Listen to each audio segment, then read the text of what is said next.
नमस्कार दोस्तों, push possible YouTube channel में आपका दिल से स्वागत है। दोस्तों, किसी के भी मन की बातें जानने के 3 तरीके होते हैं, लेकिन इन तीनों तरीकों को समझना अत्यंत आवश्यक है। यदि आप इन तीनों तरीकों को समझ लेते हैं, तो आप किसी के भी मन की बातें आसानी से जान सकते हैं। चलिए इसे एक कहानी के माध्यम से समझते हैं। बहुत समय पहले की बात है।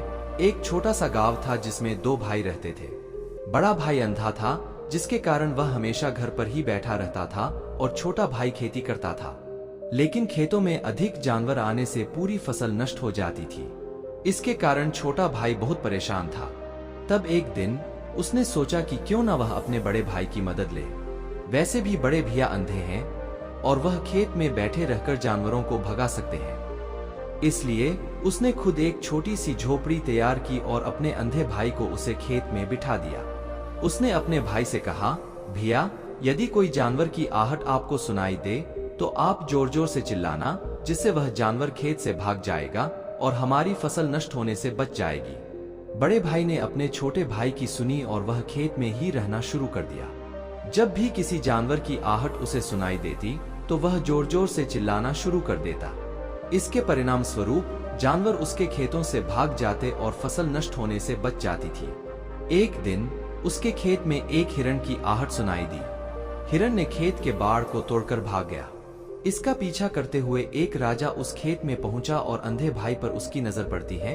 राजा ने उस अंधे व्यक्ति से पूछा, क्या तुमने उस जानवर को यहाँ देखा है? अंधे भाई ने कहा, राजा, मैं अंधा हूँ, मैं तो किसी जानवर को देखकर कैसे बता सकता हूँ, लेकिन यह तुम्हें बता सकता हूँ कि जो जानवर मेरे खेतों से भागते हुए गया है वह तुम्हारे लायक नहीं है। आप उसके पीछे अपना समय यूं ही बर्बाद कर रहे हैं। राजा उस अंधे व्यक्ति की बात सुनकर बड़ा अचरज में पड़ गया। वह यह सोचने लगा कि आखिर यह तो अंधा है, फिर इसे कैसे पता कि जिस हिरण को मैं तलाश रहा हूँ वह हिरण मेरे लायक है ही नहीं, यह अंधा व्यक्ति मुझे कैसे बता सकता है। तभी राजा उस अंधे व्यक्ति से कहता है, कहीं तुम मुझसे झूठ तो नहीं कह रहे हो?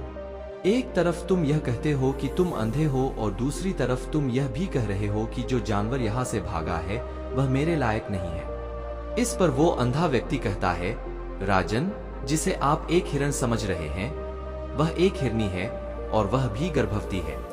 और जहां तक मुझे ज्ञान है, मैंने कभी किसी राजा को किसी गर्भवती हिरनी का शिकार करते हुए नहीं सुना है। इसी कारण मैं आपसे यह कह रहा हूं कि वह आपके लायक नहीं है। आप उसके पीछे अपना समय व्यर्थ न करें। इसके बाद राजा और भी आश्चर्य में पड़ता है। वह यह सोचने लगा कि यह अंधा आदमी यह कैसे जान सकता है कि वह हिरनी है और गर्भवती है। राजा कुछ देर सोच विचार करने के बाद अपने सेनापति से कहता है, सेनापति जी, मुझे वह हिरन जानवर जिंदा चाहिए, क्योंकि मुझे यह पता करना है कि वह हिरनी है और क्या वह गर्भवती है। क्योंकि यह अंधा व्यक्ति बड़े विश्वास के साथ कह रहा है और मुझे इस बात की पुष्टि करनी है, यदि वह हिरनी हुई और गर्भवती हुई तो वह हमारे शिकार के लायक नहीं है। इसके बाद सेनापति राजा से आज्ञा लेता है और चला जाता है। कुछ देर बाद जब वह वापस लौट कर आता है तो वह राजा से कहता है, राजा, इस अंधे आदमी ने जो भी बातें कही हैं वो बिल्कुल सही है। वह हिरनी है और वह गर्भवती भी है। यह सुनकर राजा आश्चर्यचकित हो जाता है और उसे समझ नहीं आ रहा था कि आखिर अंधा आदमी कैसे पता कर सकता है कि वह जानवर एक हिरनी है। एक अंधा आदमी यह कैसे देख सकता है, यह कैसे जान सकता है। आखिर में राजा ने यह ठान लिया कि मुझे इस बात की तह तक पहुंचाना है कि यह अंधे आदमी को कैसे पता चला है कि वह जानवर एक हिरनी है। यह सोचकर राजा उस अंधे आदमी के पास जाता है और उस अंधे आदमी से कहता है, देखो, मैं यह तो नहीं जानता कि तुम सचमुच अंधे हो या नहीं, लेकिन मैं तुमसे एक बात कहना चाहता हूँ। क्या तुम मेरे प्रश्न का सही जवाब दोगे? इस पर अंधा व्यक्ति कहता है, हे राजा, आप जो पूछना चाहते हैं मुझसे पूछ सकते हैं, मैं आपको बिल्कुल सच सच जवाब दूंगा। इस पर राजा कहता है, देखो, एक तो तुम कहते हो कि तुम अंधे हो और दूसरी तरफ तुमने यह बता दिया कि जिस जानवर का पीछा मैं कर रहा हूँ वह एक हिरनी है और वह गर्भवती भी है। आखिर तुम्हें यह कैसे पता चला? तुम्हारे खेत में और भी तो जानवर आते होंगे और फिर यहाँ से गुजरते होंगे, फिर तुमने यह कैसे अंदाज लगाया? तभी वह अंधा आदमी राजा से कहता है, हे राजन, आप जिस हिरनी का पीछा कर रहे थे, वही हिरनी जब मेरे खेत में आई तो उसकी रफ्तार और उसके भागने की आहट से मुझे यह एहसास हो चुका था कि वह एक हिरनी है और मेरे खेत की जो बाड़ है वह बहुत छोटी है, उसकी ऊंचाई ज्यादा नहीं है। यदि कोई हिरन होता तो उस बाड़ को बड़ी आसानी से लांघ जाता, लेकिन वह इस बाड़ को तोड़ता नहीं, और यदि वह इस बाड़ को छलांग लगाकर पार करने का प्रयास करती तो इससे उसके बच्चे को खतरा होता, और इसी बात से मैंने यह पता लगा लिया कि वह गर्भवती है। इस कारण वो ज्यादा ऊंची छलांग नहीं लगा पाई और मेरे खेत के बाड़ को तोड़ते हुए भाग गई। इस पर राजा के मन में एक और प्रश्न उठा। राजा ने कहा, किंतु तुम्हें कैसे पता चला कि वह एक हिरनी ही है, और भी तो कोई जानवर यहाँ पर आ सकते हैं। इस पर वह अंधा व्यक्ति कहता है, राजन, मैं पूरा दिन सुबह शाम यहीं पर बैठा रहता हूँ और मेरी सुनने की शक्ति बहुत तेज है। मैं यह बात चाहता हूँ कि कौन सा जानवर मेरे खेत में आया है, और उसके आधार पर मैं जो जोर से आवाज निकलता हूँ ताकि वह मेरे खेत से भाग जाए और मेरे खेत की फसलों को नष्ट ना कर पाए। राजा उस अंधे आदमी का यह जवाब सुनकर पूरी तरह से संतुष्ट हो चुका था। वह मन ही मन यह सोच रहा था कि आदमी भले ही अंधा हो, लेकिन यह तो बड़ा ज्ञानी मालूम पड़ता है। इस आदमी से कुछ ना कुछ तो काम निकलवाना ही चाहिए। यह विचार करते हुए राजा वहां से वापस अपने महल की ओर लौट जाता है। राजमहल पहुंचते ही राजा उसे अंधे व्यक्ति से कहता है, आप तो बड़े ज्ञानी व्यक्ति हैं, आपको किसी भी बात का पता बड़ी आसानी से चल जाता है। आज मैंने आपको यहाँ पर इसलिए बुलाया है क्योंकि मैं आपसे यह जानना चाहता हूँ कि मेरे पत्नी पतिव्रता है या नहीं। इस पर अंधा आदमी यह कहता है, हे राजा, यह कैसा प्रश्न हुआ।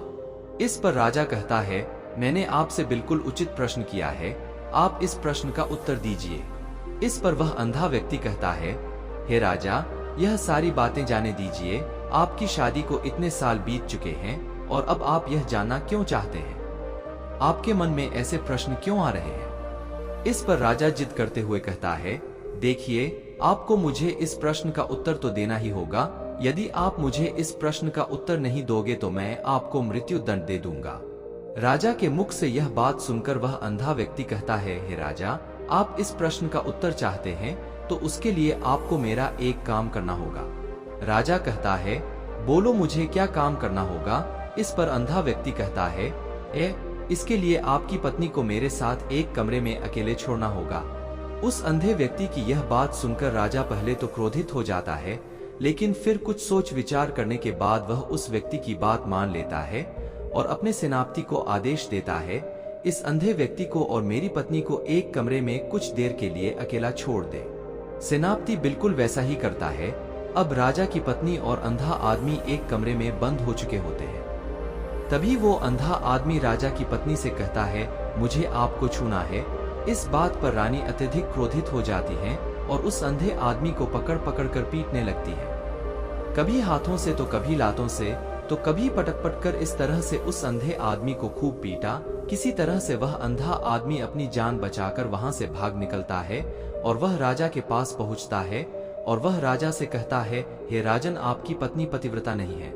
यह बात सुनकर राजा बहुत क्रोधित हो उठता है और राजा अपनी तलवार निकाल कर सीधा अपनी पत्नी की ओर जाता है और क्रोधित होकर अपनी रानी से कहता है, रानी जी, आज मैं जो भी सवाल आपसे करने वाला हूँ उसका मुझे सच सच जवाब दीजिएगा, और यदि आपने एक भी शब्द झूठ कहा तो मैं आपका अभी के अभी सर धड़ से अलग कर दूंगा। राजा कहता है, मुझे बताइए, क्या आप पतिव्रता है या नहीं।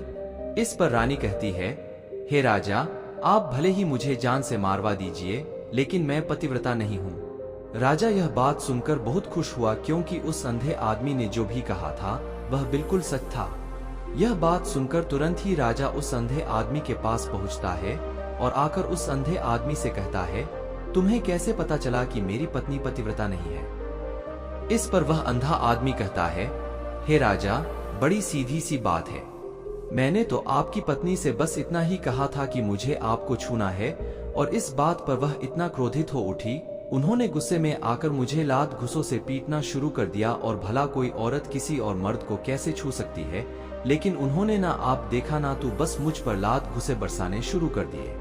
वह भी तो एक प्रकार से छूना ही हुआ, और एक पतिव्रता नारी कभी भी पराये मर्द को नहीं छू सकती।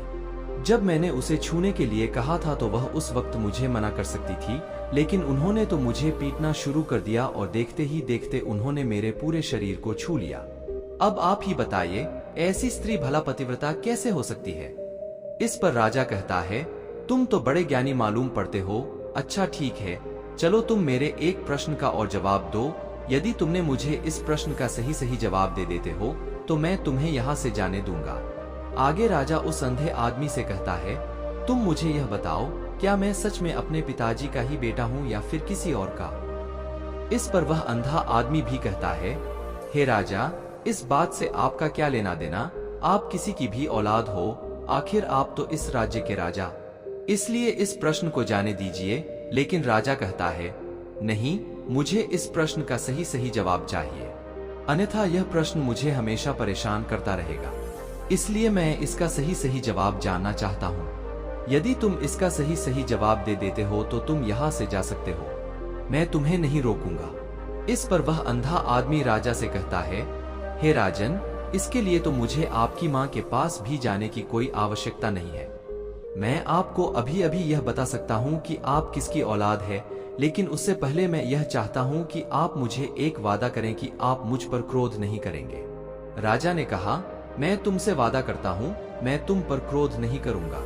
उसके बाद वह अंधा आदमी राजा से कहता है, हे राजा, आप हैं तो अपने ही पिता के पुत्र, लेकिन आप पर एक कंजूस सेठ की छाया पड़ी हुई है। यह सुनकर राजा बहुत क्रोधित हो उठा और वह तुरंत तलवार निकाल कर अपनी माँ के पास जा पहुंचा। वहां पर पहुंचने के बाद राजा अपनी माँ से कहता है, माँ, मुझे सच सच बताएगा, क्या मैं अपने ही पिता का पुत्र हूँ या नहीं? अगर आपने मुझे सही सही नहीं बताया तो यहीं पर मैं अपने प्राण त्याग दूंगा। मुझे बताओ, क्या सच है? इस पर उस राजा की माँ कहती है, बेटा, तू है तो अपने ही पिता का पुत्र, लेकिन तुम्हारे ऊपर एक कंजूस सेठ की छाया पड़ी हुई है। जब मैं एक बार नहाने के बाद अपने आप को आईने में देख रही थी, तभी उस कांच के पीछे मुझे कंजूस सेठ नजर आता है और इसकी छाया तुम पर पड़ चुकी है। यह सुनकर राजा बहुत खुश हो जाता है और वह तुरंत दौड़ा दौड़ा वापस उस अंधे आदमी के पास पहुंचता है और उस अंधे आदमी से कहता है, तुम्हें यह कैसे पता चला कि मुझ पर एक कंजूस सेठ की छाया पड़ी हुई है? इस पर वह आदमी कहता है, हे राजन, आपने मुझसे कई सारे सवाल पूछे जिनका जवाब मैंने आपको सही सही दिया है। यदि कोई और राजा होता तो मुझे इसके बदले में ढेर सारा इनाम मिल चुका होता, लेकिन अब तक आपने मुझे एक फूटी कौड़ी तक नहीं दी है। इस बात से मैंने अंदाजा लगा लिया था कि आप बहुत कंजूस हैं। यह बात सुनकर राजा जोर जोर से हंसने लगा और कहता है कि आप जो भी मांगोगे वह मैं आपको अवश्य दूंगा, लेकिन मुझे यह बताओ कि तुम्हें कैसे पता चल जाता है कि कौन सी बात सही है और कौन सी गलत? तुम किसी भी बात का इतना सटीक और सही जवाब कैसे दे पाते हो? इस पर वह अंधा आदमी कहता है, हे राजा, मैं तो वैसे ही अंधा हूँ। यदि मेरी आंखें होती तो मैं किसी की भी मन की बातें बड़ी सरलता से जान लेता। मन की एक भाषा होती है और यह भाषा मनुष्य के शरीर के व्यवहार के रूप में देखी जा सकती है। उसकी आंखों से, उसके होठों से, उसके काम करने के तरीके से, उसकी क्रियाओं से पता किया जा सकता है कि उसके मन में क्या चल रहा है। उसके आधार पर हम किसी के भी मन की बातें जान सकते हैं, लेकिन मैं तो अंधा हूँ, मैं देख नहीं सकता, इसलिए मैं क्रियाओं से देखता हूँ।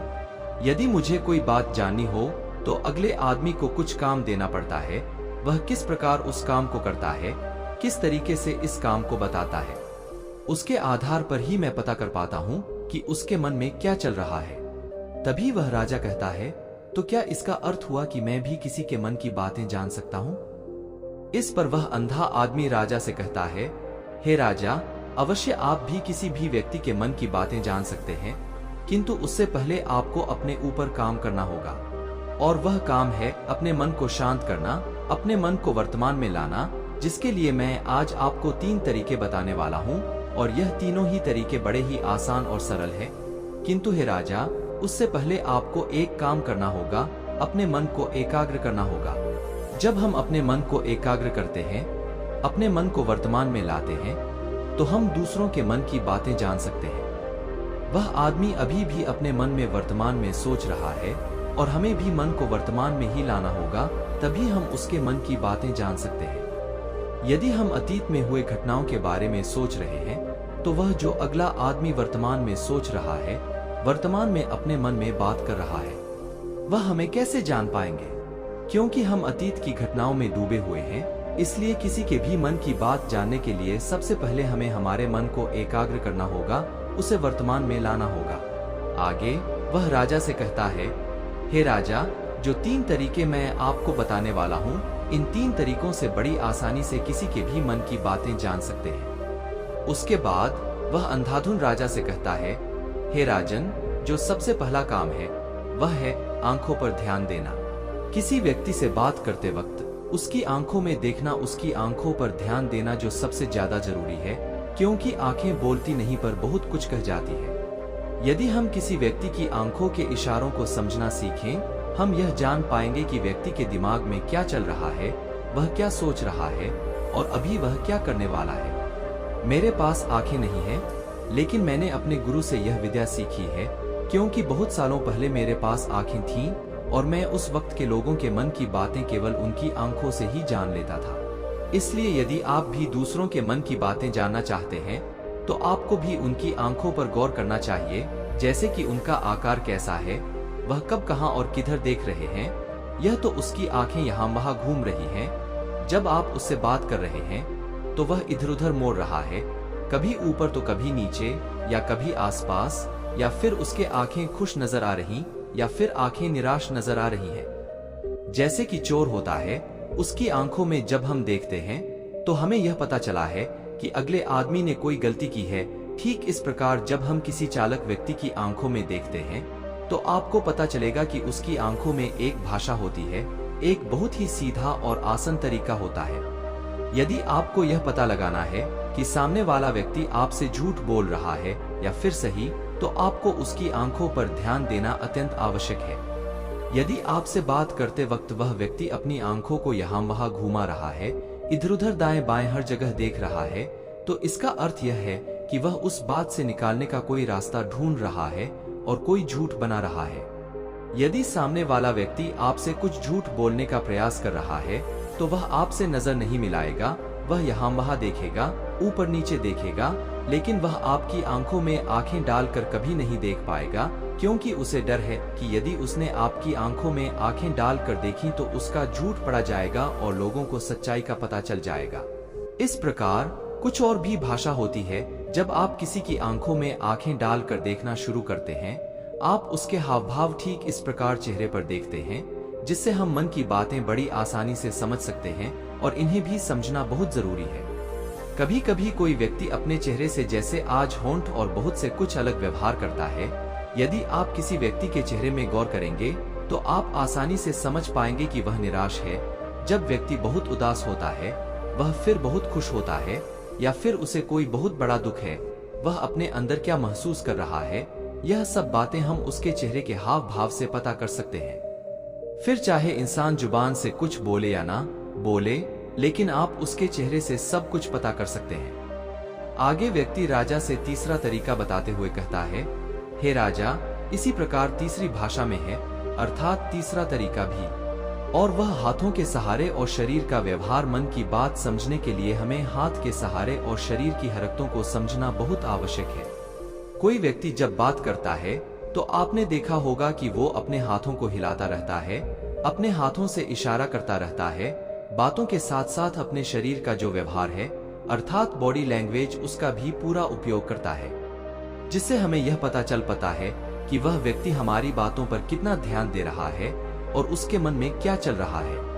शरीर के व्यवहार को देखने के लिए उसके हाथ मटकाने, शरीर मटकाने, चेहरे पर बार बार हाथ लाने, हाथों का एक दूसरे से मसलना, ऐसे बहुत से क्रियाएं होती हैं जिससे हमें ध्यान देना अति आवश्यक। मन की बात को समझने के लिए हमें शरीर के व्यवहार को भी समझना पड़ता है।